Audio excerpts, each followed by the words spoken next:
السلام عليكم ورحمة الله وبركاته. شانل كاد داونيسين وليلى أحمد أوفيشيال. شانل كاد أكو عصب تاي بليز سبسكرايب لايك شير كومنت قروح بدك صبي. ما أنت وحني وذا سيدا تيتل كو عرفتين بو أرين قير له أو آد ومرقب بدن أو تأدوك جوجي عن وحركاي إيو حنون كبدن إنو رياب كبدنات wax badan oo xanuun badan waa arkay dad dhibaato badan lagu sameeyay oo Soomaaliyeed ku dhacay laakiin arintan wax iiga xanuun badan intaan adduunka joogay social media kuma arkin maanta xamdi yarey oo dhibaato badan lagu sameeyay oo dabaq laga soo tuuray murugo badan maanta aan ka dareemayaa xageega ehelkii iyo qaraabada ee agtooda maanta iyo hooyadii aabihii iyo habaryartii soo korsayba iyo habarta ila joogtayba iyo ehelkeedii familkeedaba dadka ila joogtay ay dareemayaan anigana dareemayna wallahi ayagana maanta naga sii xanuun badan oo naga murug badan saraaxa markii runta laga hadlo hadii aan maanta aniga xaqayga leeyahay ahaanteena aan ka hadlo xamdi waa gabar Soomaaliyeed waana gabar yar oo 19 jir ah oo maanta dugsiga sare dhameysay oo hami badan iyo mustaqbalka future-ka hami badan lahayd hamigeedana ka hor keenin kuwii dhibaateeyay oo raggii Soomaaliyeed maanta dhibaateeyay oo dhibaatada u geystay xamdi sida la leeyahay guri dabaq ah hotel iyo guri intaba idaacadaha waa ka maqlay magaalada Muqdisho ka dhacday dhacdadaas maanta aad u xanuun badan maxaa la dhahay afar laad soo dhaafayna aad social media looga hayo dhibaato badan maanta ay ka jirto wadankeena Soomaaliyeed Muqdishona dhibaatadan maanta oo aad ugu yaraan jirtay haddana Muqdisho dhibaatada maanta ku soo ziyaaday aad iyo aad ugu xumahay xamdi yarey waa gabar maanta adduunka u hor leh oo gabar yar ah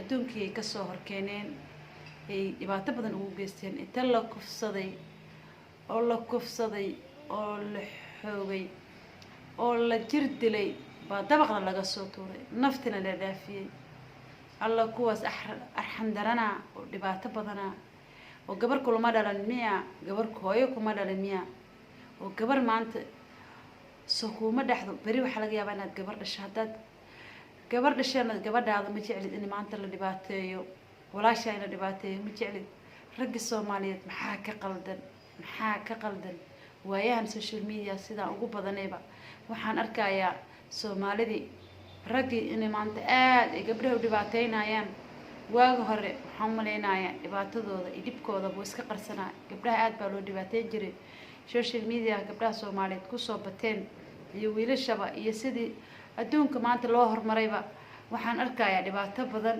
in gabdhaha Soomaaliyeed loo geysanayo mid la jir dilay mid jidka lagu garaacayo oo video laga soo duubayo mid korkeeda bac lagu taslinayo oo dab ah mid la xoogay mid yar 2 sano jir la kufsanayo mid 4 jir waa la kufsaday lagu leeyahay la dhibaateeyay gabdhaha Soomaaliyeed horta aad bay u dhibaateysiin haddaan gabdhaha Soomaaliyeed ka soo tago maanta xamdi yarey oo lagu aasay magaalada Muqdisho aad baan horta ugu xumahay aad baan ugu qeyroonayaa aad baan ugu dhibaato dareemayaa dhibna aan dareemayaa dhibka aan dareemayo wuxuu yahay gabar waan dhalay hooyo aan ahay ma jeclaynaan dhibaatadaas aan ku arko ilaahayna ima tuso gabadheeda dhibka aan dareemayo waxay tahay waxaan ka soo qaaday xamdi gabadheeda oo kale markaan ka soo qaada ku leeyahay hooyo ayaan ahay hooyo wixii dareemayaa dhibaataday dareemaysaan aad dareemayaa aad baan ugu xumahay dhibaatada maanta ku soo siyaaday xamdi iga raal noqda maanta xamdi dhibaato ku soo ziyaaday oo maanta adduunka ugu tagtay xanuunka ay martay ilaahay waxaan ugu baryayaa inuu maxal ah ishijina firdaws ka waraabiyo waa gabar yar dhibkii dhibaatada ku sameeyeen in ilaahay ka jaasiyo ilaahay baa awood leh inuu ilaahay ka jaasiyo aan ilaahay ugu baryayaa maanta waxa la qiireysanahay oo la dhibaateysanahay oo halka ay soo fariisay saake oo inaan video duuban igu keenay waxay tahay xamdi dhibaatada ku dhacday meeshan waxa u soo marinayaa waddankeen horta burbur badanaa soo maray, burbur badan uu ku jiraa. madaxda Soomaaliyeed waxaa ka codsanayaa sida madaxweynaha Farmaajo Abdullaahi Farmaajo waxaa ka codsanayaa inuu cadaalad sameeyo, gabadhaas cadaaladeedna uu xaqeeda u qaado, uuna jid badan iyo dadaal badan ay geliyaan madaxda Soomaaliyeed. waxaa ka codsanayaa inay gabdhaha xaqooda meel la saaro oo xuquuqda gabdhaha loo doodo oo dhibaatadooda maanta waxay mudan yihiin. wuuna soo baxayaa insha Allah, baaritaan lagu jiraa la yiri gabdhaha wiilasha xoogeen 6 wiil oo xoogeen oo gabadha dhibaatada u geysteen in la mariyo cadaaladda siday xaq yahay, in la dilo. waxaan jeclahay gabar walbo la kufsado ninkii kufsaday haddii la dili lahaa oo maanta diya la dhiiba iyo gabadha diyaa laga baxshay ciddooda diya la siiyey iyo la joojiyo, wiil wax kufsaday in la weylahaa maanta u malaynaya. anigu waxaa la yaabanahay adduunku uu horumaray, nimanka waxay wax la kufsanayaan sida la sheegayo gabadha in wiilka wiil ay isjeclaayeen. dee qofka wiilna waa loo tagaa, asagana wuu ku imaadaa Soomahan jaceylka markay jiro dadka ay wada sheekaysanayaan. kalsooni badan iyo aaminaad badan ay jirto. kalsooni aaminaadi intee ka baxday wiilka la aaminay. adduunka aaminaada oo xanuun badan way aamintay, kalsooni badan ay macnaha ay filanaysay sida baaritaanka loola jiro. insha Allah baaritaanka fiican oo uu ka soo bixi doonaa. waa la shirqoolay, niman badan oo ku ballansaday. dareemi karaa dhibaatada meesha ka dhacday, gabadhaas lagu sameeyey. haddaan nahay Soomaali oo dhan maanta aad ay ugu kulushahay, aad ayaan ugu dhibaato dareemaysaa.